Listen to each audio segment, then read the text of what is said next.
conversation here. Yeah, in person, yeah. Well, and that's what this is all about, the art of the conversation. So, yeah, thank you. I think we're kind of slowly digging into when we parse out the words conversational commerce, what that all means. Each of these panels are meant to kind of dig a little deeper about that. I called this one the analytics panel initially when we started brainstorming what it was going to be about. Oh, and sorry, first, I'll mention Kim Addington, who was supposed to be on the panel. He was part of the hurricane, the bracing for what's next in South Carolina and North Carolina, so he couldn't make here.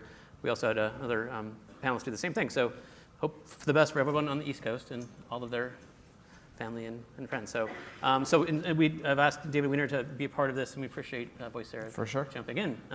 He said it's better looking half. And so, yeah, I mean, like I said, we call it the analytics panel. I mean, all of this data we're talking about, we talk about voice here for a second, and the Siri having the most conversations in the history of the world, which makes sense. And we talk about voice and text and all of the conversations involved with that. So that's the treasure trove of data, right? That's what this is all about. And so we'll get into the kind of more specifics about the title of the panel in a second. But just I want each of you to introduce yourself. And like how you relate to this world of data and analytics. Sure. So I'll start. My name's David Wiener. I'm the Chief Product Officer and one of the co-founders at Voicera. And we build an AI assistant called Eva that actually is not designed for customer service or commerce. It's actually designed for you. And so we join your meetings that you have internally or with your sales team have with customers. And we record the conversation, we transcribe it, we take notes for you. And so we sort of look at the enterprise a little bit differently, which is that everyone in this room is in too many damn meetings, and they're not actionable. And usually you can't attend them because you're quadruple booked. And then you go to the next meeting, and you have no idea what the hell happened 45 minutes ago. And so Eva joins those meetings for you, takes notes, sends them out, gives you some analytics as well, but really we're focused on making you more productive so you can build chatbots or whatever it is you're doing. Cool. So yeah, my name is Ofer Ronen. I'm the general manager of Chatbase, which is at Google at their startup incubator called Area 120. And for the last couple of years, we've been doing chatbot analytics, regardless of like how you build your bot or where you deploy it. And we've done that for 500,000 bots. But now we have an early access program that helps you figure out what bot to build. So we look at we're focusing on contact centers and all the calls and live chats with agents. And we use that to help you model your bot. So based on real conversations, you can build a bot, and out the gate, it's smarter and more capable. Makes sense. And Jonathan? Hey, how's it going? Jonathan Eisenzopf, I'm the CEO and one of the founder of discourse.ai. My background, I feel like I've done this show before. I was actually thinking about 15, 20 years ago. I think it was me on the podium, and it was somebody from Kelsey Group up here, and we were talking about some similar things. But so it's great. Dan's old hat. There. Yeah, I think so. So my background is I worked on some standards about 15, 20 years ago around semantic technology, semantic web, around RDF. Worked on a standard called RSS. Also worked on a standard called voice XML, which is funny because that's what most people use that they hate. And what's really interesting, I'm really excited about this conversation because I feel like there's a lot of things that we're talking about that are very similar. We've been talking about for 15 or 20 years, so I'm really interested in solving new problems. The problem that we're focused on right now is if you think about customer service and conversation as a user interface, conversations are really the surface that companies, how they communicate with their customers. Mm-hmm. And the customers are how they make revenue. So if conversation is that interface to a company, you have systems like a CRM system where you store customer data. You have ERP systems where you store information about products and distribution, but there's no system of record for conversation. And I think one of the side effects that we see in the market that's actually been there for a long time and is showing up again with things like chatbots and voice bots now is that there's no central repository or standard way to process conversation information and make it useful for things like voice bots and chat bots. Right. So that's what we're working on, is that system of record for conversations. Okay, yeah. And it's similar to both of you in terms of like just kind of gathering the information and using that as a way to either optimize, a chatbot or a voice or whatever, or even optimize productivity. But yeah, diving a little deeper in that. I mean, we talked about conversation. I mean, we kind of say conversation without even really talking about what it even means, and how to define what a conversation is. And as you said, you're a system of record for conversations. And certainly we think about it in the context of bots or whatever. Does it mean understanding intent? Does it mean accurately understanding intent? Does it mean multi-turn? Does it mean complexity? Or how do we define conversation in the context of like this conference and this? Yeah, go ahead, David. I've thought it's been interesting to hear the way people talk about sort of voice UI and conversational interfaces, because I would actually challenge this room and the industry to get away from that, in the sense that people have natural conversations all the time, and it's our job to not create a new interface that people have to learn, right? Or that's like multi-turn or n number of speakers. Like, people converse all the time in lots of languages in different ways, and it's our job to be able to understand that very, very naturally, right? And so I think actually discourse and what we're doing more for the enterprise internally or for employees, and I think you're doing more for customer support, we're trying to insert ourselves in a way where we're like, do what you got to do, have that conversation, and we're there as a fly on the wall to sort of make it a little bit more natural. But the idea of there having to be this interface that people have to learn, and that they kind of have to understand the difference between how to interact with Siri and Alexa and whatever custom bot, seems like a huge level of abstraction versus being able to just do the work you need to do, get the support you need, have the sales meeting you have to have. So I'm going to challenge that just to make it Yeah, fun. yeah. Oh, Or actually, do you want to? no, go. Okay. I'm excited. I think, in business school, I learned that it depends is a good answer for a lot of things. And so I think That that depends. if you're trying to transcribe or make sense of an open-ended meeting, like 10 people talking, what happened here, what are the key action items, you need to stay flexible and to any kind of conversation. But if you're in the contact center space, there's training of the agent, and there's specific, once you identify the type of issue it is, they're trained to go through a set of steps. And so you can actually, there's some markers you can look for. Now, a lot of times they go off the beaten path and ask one-off questions, but those also can be, there's patterns there. So I think at least like in the contact center space, it's a little more structured than maybe the world you're in, where it's like very open. Yeah, for sure. I mean, it's use case dependent, but I think also, like you said, it depends. You have to get very specific on your use case. The challenge, I think, though, is that you want to make sure that what you're delivering is useful. It's not just AI for the sake of being AI and being able to check the feature box on something.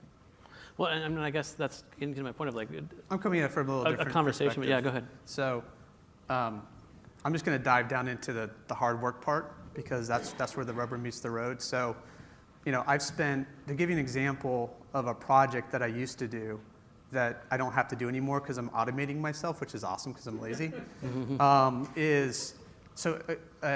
the telcos, we landed 20 people on the ground for 6 months. It cost $1 million to tell the company what was happening in their conversations in their contact center. And as soon as I went in and I did my readout, and there was like a big binder, and it showed like a big thud. I drop it on the desk. I'm like, here you go. And I realized that the moment that I was done with that analysis, the data was old, and they were going to do that once a year. Why are we not doing this all the time? It doesn't make any sense. Right. And so, going back to your question on the conversation, though, I've spent way too much time diving into literally looking at these conversations, slicing them, jacking them with agents, listening to calls. I've done this for probably a quarter of the Fortune 100, and it is a pain in the ass, and it takes a lot of time. And that's one of the big reasons why it's taking so long to deploy these really crappy chatbots and voice bots, because it's really hard. Right. And so, so as far as conversation, most of the systems out there, I don't think are conversational. I think almost maybe 0% are conversational. I think most of the technology now is sort of like, in '98, I worked on a project with some people at CMU. I think Kai Fuli was still there. It was Sphinx, and it was AIM, and it was Festival. The system that we built then is probably more sophisticated than the systems that we have now, but that's because you had a bunch of PhD guys working on it, so that doesn't really scale into the commercial realm. But my point is that I think most of the systems we have now are not conversational. I think you have well-designed systems that seem conversational, that get tasks completed, but for the most part, the tech behind them is 30 years old, and it's based on question-answer systems, which is you're trying to, the customer asks a question, and just based on that one little thing right there, that one question, you're going to try to figure out what do they want, what am I supposed to do next? I'm going to fill some slots or not fill some slots, or like, I go over here, now I don't know what's happening. That's not conversation. Right. So that doesn't mean that the whole industry is not doing a good job, because it's a really hard problem. Conversation, the rules of conversation, if I were to ask people in the audience, I'm not going to actually ask, so don't try to answer, but if we were to have a conversation about, write down a list of what are the rules of human conversation that we should be implementing in these systems. And most people can't answer that question because we've learned these rules from the time when we're a child, and we don't even really think about them and use them. So when I'm an engineer and we're talking about art, so I know all kinds of stuff about art. Not really, but what I can do is I can take the data and I can splice it into various pieces, and I can look at here's the light bulb moment that I had when we started the company. If I want to learn how to have conversations with customers, can somebody in the room tell me who are the experts at your enterprises that know all about having conversations with customers? Anybody? The sales. The folks that have conversations with the customers who is who? Member service, customer service representatives. So we have all of this, most companies record all of this data, and they record all these logs, and then when you go to design a system, we're like, well, let me think about what the intent is, I'm going to think about what all the questions and answers are. It's like, wait a second, we have expert people that are having conversations with customers, and what are you doing? It doesn't make any sense to me. So I don't think we have real conversational systems yet, in part because it's really hard, and also in part because I don't think we're properly leveraging the experts and the data. Well, right, that's just getting to my question. What is an important part of a conversation? We're gathering all this information, we're recording it, whatever. Is it through keywords or tagging or, kind of looking at the kind of, using the technology in this for the past 30 years to understand I guess that's my question. Have we figured out a way to understand what an important part of a conversation is? It's my turn to say it depends. I mean, I think it's very contextual, right? So in a sales meeting, it's about budget and revenue and price and competitive and limits of liability. In an internal product management meeting, it's about timing and resources and action items and dependencies. In a recruiting conversation, it's about candidates and culture fit and things like that. Salary, right? I think it's very contextual. So the technology can't figure out what's important. Yeah, and so you have to apply it in a way that's practical, right? Sure. You can't build the sort of expert in everything across domains, right? That's why humans are specialized. There's the same person doing recruiting isn't doing engineering work. Right. So we have this new service. We're calling it virtual agent modeling, and for one large Fortune 20, we took 100,000 live chats with their agents and showed them these are the top 100 intents based on coverage that come up. And then the next step is you go into one of them. Let's say a popular one might be change bill due date. And then you map out the flows of those discussions and the one-off questions that come along the way. So you can actually apply these days machine learning in order to do work that normally takes weeks, like an intent takes weeks to build, and we can do it in hours. Right. And so I think that the solutions are coming along, the tool set, so that you don't need to guess, you don't need the experts to try to weigh in, but you let the data speak for itself. Right. I like where Ofer's headed with that, but I'm going to look at Susan. Hey, Susan. So Susan is an expert. Yeah. And by the way, I think 80% is automation, and the experts are needed then to weigh in. So Susan over here is an expert voice user interface designer. Hey, Susan, I think I'm going to write an application for a big bank. Are you cool with that? Can I design it?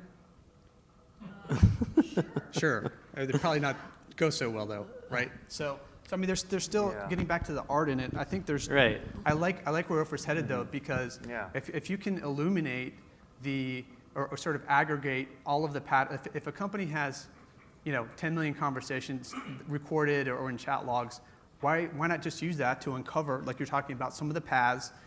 So at a minimum, I think with the technology that we have today, that maybe some of you guys have, we definitely have, is so how do we take all those conversations and make it a picture that a business analyst or a vui designer or somebody can look at and say, oh, these are the biggest, or the highest volume conversations I'm having. So, okay, I drill down into that, and then I can look at, here's all the different steps that are happening, I call them dominant paths. Here's all the dominant paths in these conversations.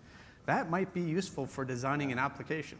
Yeah, I think there's at least 2 roles needed after you have all the flows of a specific use case. You need the expert to say, these are the paths I want to include, and you need the designer, which puts that special touch that makes it a pleasant experience to talk to the bot.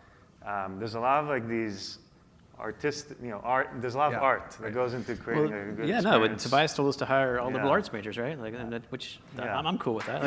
They got a woo, yeah. So that's exactly what's the human element involved with this in terms of both understanding what's important and the context and all of that, but also from the UI side and to create more of a conversational experience, whatever that means. But in theory, it means it's something that's more engaging and more human-like. But how do you scale that? Well, think about this. Over all conversations. The way it's not going to work is, hey, we're going to have a conversation, and you have to follow this tree that I'm going to give you, and if you don't follow the tree, I'm going to say, sorry, I can't help you. Right. That's definitely the wrong way, right? So maybe the right way is what we're talking about, but I still feel like there's a gap. There's this jump of lightning that I don't know how we get from here over to here, and so that's the really hard part. So I think some of these problems are yet to be solved, but I think one of the things I do believe is to Ofer's point, we did some research and only about at least in financial services, which is where we focus, these companies want to try to automate every task that they can. That makes sense, right? And they want to make it really easy for customers to complete those tasks. And if they need help, they want them to get to a person to help them. And they want to make that experience seamless. So the problem is if it takes 48 weeks to just design one flow, we'll call it an intent for now. If it takes 48 weeks and you have a team of 6 people and it costs like $100,000 for one of those intents, a lot of financial services companies, at least that we're working with, have somewhere between 1,000 to 3,000 of those. So you put a team of 6 people on it, you're talking about a $200 million investment over 15 to 20 years, and that's ridiculous. Right. So, I think it's, we have to find not incremental improvements, which is all we've had for the past 15 years. We need to find some leaps in improvements. So maybe one way is instead of thinking about all the different paths that need to occur, maybe using some of the techniques that we're talking about here to show all of the conversations that are happening by the experts with customers and start there.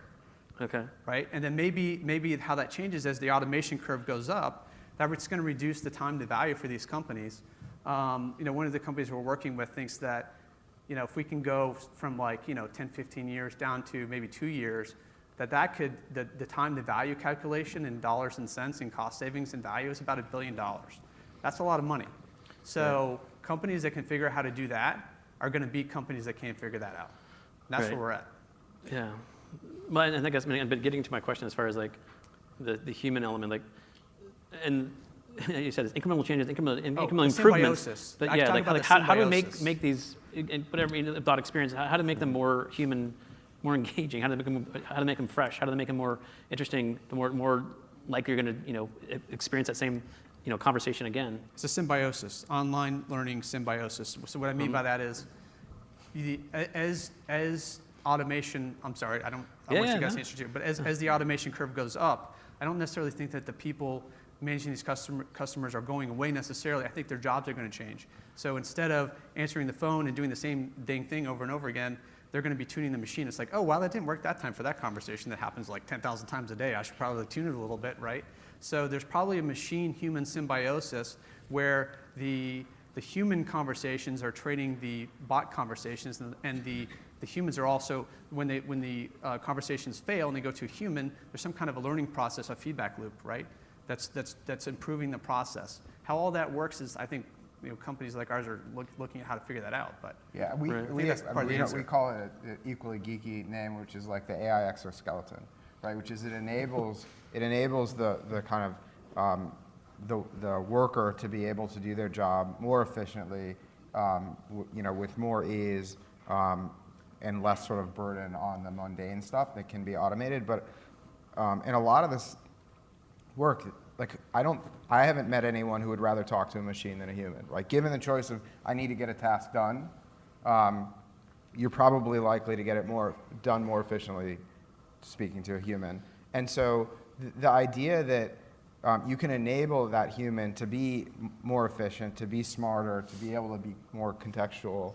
Our use case is different, right? But it's the same idea, which is that we don't want people sitting in a meeting looking at their iPhone or their laptop trying to type notes and details and what was that date and what was that budget, right? The idea is like, you're in a room for 45 minutes or usually 2.5 hours, right, with someone, and like, let's focus on that. Maybe let's squeeze that down to an hour and make it efficient. And then like, let the note follow-up thing happen, right? Like there's a system of record. Our system of record's different. Well, the same idea, right? Like I can search it and I can understand like when was this thing, we discussed budget, what was the budget? I'm going to... Yeah, on that point, with one large company, we saw that half of people were pressing 0 to go to connect to a person, and they didn't even give automation a chance just because they don't believe in it, they don't want it, they don't want to talk to a person. That's because it probably sucks. So that's the point. Like if you can make state of the state, right? If you can increase confidence in the automated solution, make it more human-like. So for example, where the experts often come up with 50 ways of saying things, we find 3,000 ways that it was said. And so there's more understanding and flexibility that the bot brings to the conversation, and more trust then in the automation, because you can eventually talk to it like you would a human. And then the 50% should go down. I can give you want a concrete example on that? Sure. Okay, so one of the things that, and this is another telco, not the telco I talked about before, but a different one. So I think understanding conversations and really digging into what's happening in the existing conversations is the key. Well, I used to, and I still start with, again, keep going back to the experts of conversation with the customers. That's where the value is to be mined. We found that for this one particular, they were able to reduce volume. And by the way, they went from like last to first in customer satisfaction according to J.D. Power for doing things like this. They realized that there were patterns where certain customers, there's certain variables, they just wanted to know what their balance was and pay their bill, and they didn't have to go through the system, and we could actually detect that pattern, and so we just offer that to the customer, and they're like, bang, bang, bang, done. They don't want to talk to a person, they just want to pay their bill. So those little things like that, those patterns are all there. Yeah. You just have to have the tools to mine them. And by the way, that's going to make customers happy as opposed to pissing them off. Right. So when I call my insurance company as an example, every time I call, they ask me, am I calling about motorcycle insurance? I've never owned a motorcycle. I don't ride a motorcycle. I just have a car. So like, why do you keep asking me that question, right? Oh, bad data. Is that a question? Sorry. Oh. Quota, I guess. I have actually I'm gonna throw a question that came out earlier when John and Mesh were on the panel talking about the public versus private conversation, and like as you know, each of you have ways to mine that data in order to provide a better conversation. Yours, in this case, are like employees or in corporations, and there's obviously contact center and live chat and chat dialogues. And there's social media, which I don't, that's something that was the point of the question, is this public kind of conversation. How do you use that data versus something that's private, or say in this case like an employee? So do you guys have strictures around obviously the security and the protection of the information, let alone able to use that in order to help optimize conversations? Yes, but I can't tell you because it's a secret. Yeah. Yeah, I mean, of course. Like we offer a SaaS product, right? We're not building ad technology on top of it. We're not selling it to some third party, right? This is a SaaS platform, and so the same way that you don't think twice about, or maybe you do think twice about, hey, I use G Suite for my corporate email, and like that's my corporate email, or Office 365, right? It's the same idea, which is that there's a hole in the data asset for the kind of most important work people do, which is the work they do face to face. And so, privacy and security is of utmost importance. But I do think that enterprises are realizing that is part of their IP. Right. Think about like very specific examples. You've got like an account executive who's working a relationship with a customer who leaves, and they give 2 weeks notice, And then the company is like, well, I have no idea what that person talked about with the customer, right? Or an account executive is talking to a customer and they're like, hey, the customer needs to figure out like limits of liability, and they go back to their CFO, and their CFO is like, well, did they ask about X or did they ask about Y? And the sales rep's like, you know what, I don't know, let's schedule another follow-up meeting, right? I'll bring the CFO in. So there's the idea that, I would posit that no customer conversations should be private from an enterprise perspective. Right, those are the IP of the company. But when you say public, do you mean like Twitter, like a Twitter public conversation using that data, or what do you mean by public? That's what in that context it was. It was like kind of social media, which is where anyone could necessarily. Yeah. I mean, not anyone. There's obviously still. So I can tell you for sure. So there are public domain, and we do a lot of work using public domain data and ontologies tied to specific vertical domain ontologies that are very specific to, retirement services or retail banking or card services. And so you can absolutely mine that Twitter data to get information about the person that you might be talking to, but also generally how people communicate about certain things to boost the performance of the system. I won't get into the technical details, but absolutely does work. Okay. There are definitely ways to do it, for sure. Yeah, that makes sense. It's more data. Yeah, right. Question? So how soon before somebody kind of raises an issue about the legality of using this conversation? I mean, we sign agreements for software although who reads them, but I mean, we sign them anyway, and they can use our data because it's in the contract, because in the agreement, but I didn't sign anything over to any company to use my data for their own benefit, not to say sell it, but even just to use it within their own walls. And then, when we're talking about public versus private and inside the enterprise, and everything should be public, what about HIPAA? What about insurances and health care and those kind of things? I don't see how everything should be public at that point. So I can speak on it from a financial services standpoint. There are very specific regulations and laws that protect personal data, and those companies are very, very sensitive in how one of our customers doesn't even let most of their own employees ever touch customer data, like ever. So, I mean, I think companies are very cautious and concerned about it, and have not different industries maybe are different. I mean, Google's probably having a field day with your information, sir. But I think there are there's laws and regulations to protect some of it, and it's really up to it's up to us to honor those laws, and the customers that we're working with at least are very concerned and cautious about that. They probably know more than you think, though. They just don't tell you. Because not because they're weird, they're not. It's not a creepy thing. It's like companies really do want to figure out, most of them, how to serve you better, and so they might pull in some other data so that when they have a conversation with a bot or with a person, maybe they pull up information about your past. Maybe there's a life event as an example, right? So if you're with a financial services company, they really want to understand your relationships as you have children, or you buy a new home, and those kind of events. A lot of information is public information. If they pull it in, that could be useful for the customer. So I would argue you don't want to abuse it, but I think there's some good use cases as long as it's protected properly. Because when you merge all those data points together, now it could become dangerous if someone steals it, right? Yeah, but I do want to respond to something else said here. So, I think it's really important. Like, legal and privacy matters are important. And in some industries, the bar is so much higher. Like, HIPAA and all that. And definitely all laws should be abided by. There's this removal of private information exercise that you do before you ever send it out of your firewall. Right.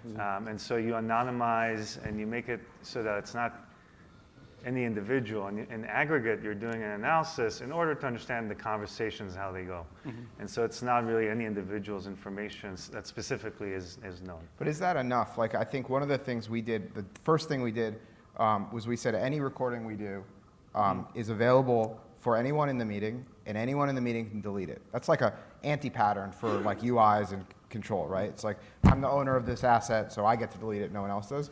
We did the opposite. So if Derek and I meet, Derek's never registered for our service. At some point, maybe 6 months down the line, he registers. He's like, oh, I had a meeting with David. Delete.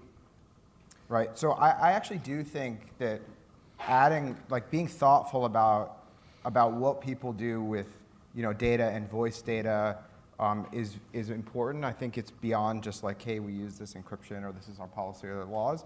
I actually think like in the product design, you have to think through what is the right approach, and they're different for every use case, right?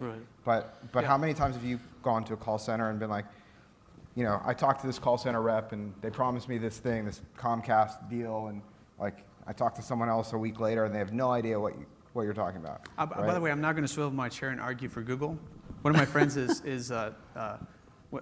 he's worked on some of the standards. I think Dan knows who he is at Amazon. I'm sure Google is in the same place. Amazon and Google probably are doing more to protect you than you even know, and I really appreciate that, by the way. Just in terms of it's not just, and they probably are doing orders of magnitude better than any enterprise can possibly ever do. So I think there's a lot to be learned. I think people are always going to be concerned. There's new laws like GDPR we have to deal with just because we deal with companies outside the U.S., and that helps to regulate. And companies need to do a better job of protecting data in general. But I think there's always once you sign a contract with a company, I mean there is tons of fine print, and I mean that's probably outside of this discussion. But I mean I think it's a fair question, but I think every organization that we're dealing with at least has a ever-growing information security office, and I know because we have to comply with all the federal, state, local, federal regulations, government regulations to even have a packet cross through our product. Right. So. Yeah. Well, be secure with your data. That's the lesson there, right? Yeah. Well, I want to thank the panel. Erwin, thank you. Yeah. Thanks. And.